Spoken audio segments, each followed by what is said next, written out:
Alors la semaine dernière, on s'est guetté là-dessus. Alors je vais le mettre un petit peu en accéléré parce que sinon ça va être un peu long. Je ne sais pas si vous l'avez fait chez vous, mais on a obtenu un fluide. Un fluide, c'est quoi? C'est quelque chose qui va se comporter de temps à autre comme un solide, de temps à autre comme un liquide, suivant ce qu'on va lui faire subir. Donc ici, on voit bien qu'il se comporte d'abord comme un liquide, mais si j'essaye de pénétrer rapidement dedans, il se durcit. C'est plutôt un solide. Voilà, passons à la suite.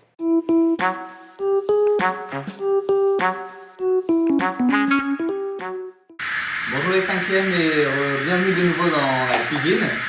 Alors aujourd'hui on va voir la différence entre les états physiques et le passage d'un état à un autre, surtout les changements d'état. Donc les changements d'état ils sont dans votre quotidien, je parle un peu fort, ça fait pas mal de bruit. Notamment lorsque vous mettez de l'eau à bouillir, vous obtenez des bulles de vapeur d'eau. Donc l'eau qui est à l'état liquide passe avec la température, l'augmentation de la température à l'état de gaz. Et on revoit les petites bulles de gaz revenir à la surface et donc la vapeur qui s'élève à la surface. Attention, la vapeur d'eau, contrairement à ce qu'on peut croire, est invisible. On a ici une cocotte minute dans laquelle on a mis de l'eau à l'état liquide. Là aussi, on élève la température, donc l'eau passe à l'état de gaz. Si je fais sortir la vapeur, alors on voit quelque chose sortir. En l'occurrence, ce que vous voyez sortir, ça n'est plus de la vapeur, puisque à l'intérieur, la vapeur est invisible. Là, si je peux la voir sortir, on n'est plus du tout à l'état de vapeur, mais ce sont des fines gouttelettes d'eau qui sont à l'état liquide. Donc là, c'est le refroidissement qui fait que la vapeur à l'intérieur est redevenue liquide. Prochaine situation, dans la salle de bain. Je pense que ça vous est tous arrivé à chacun d'entre vous le matin. La buée en sortant de la douche. Alors l'idée c'est pareil, l'eau, les gouttelettes d'eau vont venir se refroidir sur le miroir qui est un petit peu plus froid. Ça fait des petites gouttelettes d'eau très très fines qui au contact de la vitre un peu plus froide du coup vont repasser à l'état liquide et créer cette petite buée que vous avez sur le miroir et qui est très embêtante le matin. Dernière situation, on va se retrouver en extérieur. Alors là, je vous ai mis la situation en accéléré parce que sinon c'est un peu plus long que ça, mais c'est la fusion du glaçon.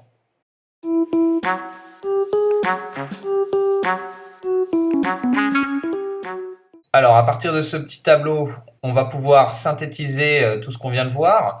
Les trois états de la matière donc, sont modélisés en rouge ici, solide, liquide et gazeux. On a observé ces trois états et leurs propriétés dans une précédente vidéo.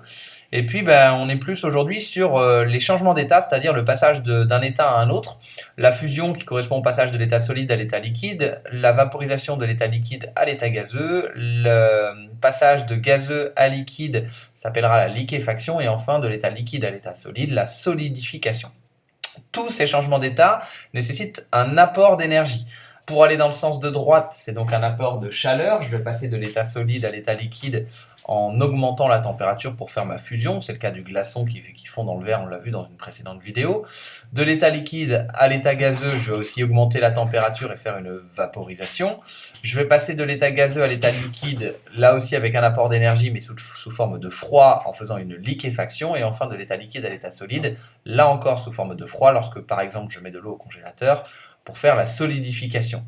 Alors, tous ces changements d'état sont très régulièrement observés dans le cadre de l'eau, dans votre quotidien, mais on peut aussi les observer dans le cadre des métaux. Si je prends un morceau de métal solide et que j'atteins une certaine température, je vais obtenir ce métal fondu, donc à l'état liquide. Je peux aussi très bien prendre un morceau de sucre et le faire fondre pour obtenir du caramel à l'état liquide, là encore.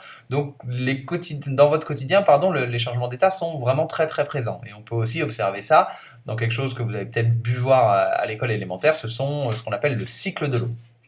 Si on parle de l'océan par exemple, ça comprend l'évaporation, le passage de l'état liquide à l'état gazeux des gouttelettes d'eau qui, arrivées dans des plus hautes couches de l'atmosphère, vont se refroidir, se condenser pour donner des nuages.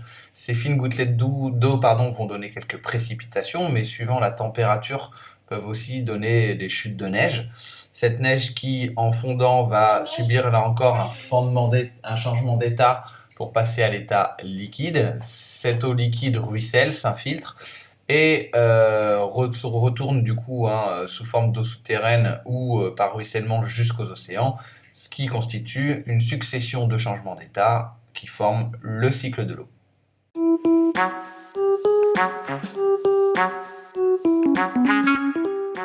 Nous avons vu les changements d'état, le nom de ces changements d'état et un petit peu les différentes situations du quotidien dans lesquelles on pouvait le retrouver avec de l'eau. On va vous proposer une expérience avec deux types d'eau. Alors de l'eau que vous avez peut-être déjà vu chez vous, qui est de l'eau déminéralisée, souvent utilisée dans les fers à repasser, on pourra se poser la question pourquoi. Et de l'eau, alors nous on n'a pas d'eau en bouteille, c'est de l'eau du robinet.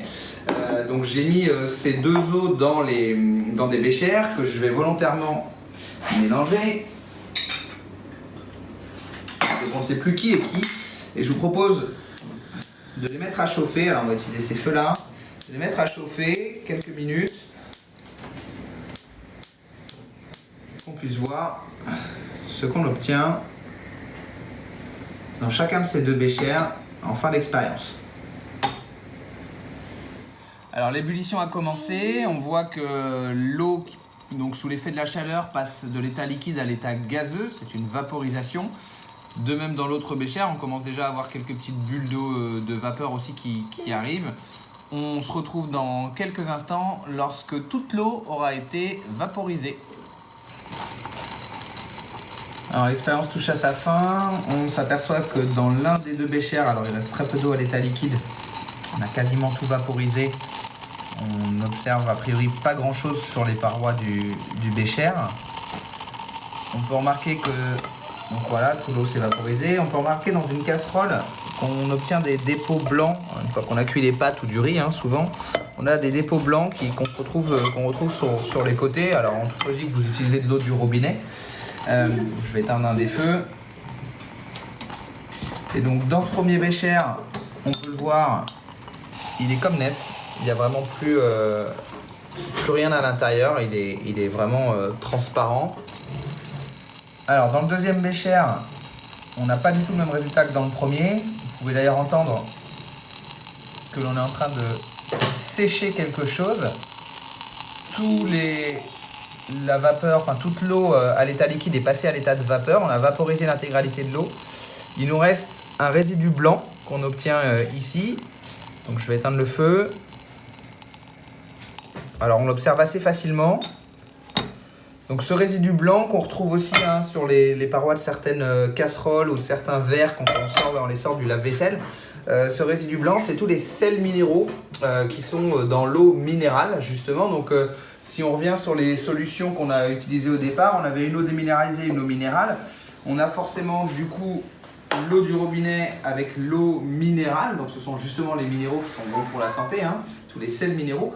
Et on a celui-ci qui est tout propre dans une eau déminéralisée où forcément si je vaporise l'eau, il ne me reste plus rien, il n'y a plus les minéraux à l'intérieur. Donc le bécher est intact.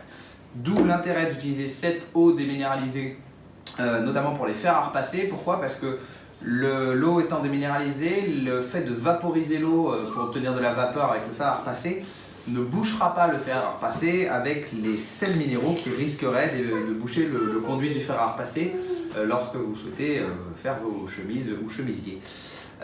Donc dans l'idée, on va conclure là-dessus, l'eau déminéralisée est ce qu'on va appeler un corps pur. Pourquoi un corps pur? Parce qu'elle ne contient qu'une seule espèce chimique, ici en l'occurrence que de l'eau, donc la molécule d'eau, à l'inverse de l'eau minérale pour laquelle on va retrouver à la fois de l'eau et un mélange de plein d'autres corps purs, plein de minéraux, en l'occurrence du calcium, du sodium, du magnésium et ainsi de suite. On se retrouve sur une prochaine vidéo, dans la cuisine probablement, sur une autre nouvelle notion et des expériences probablement à la maison. Allez, à la prochaine!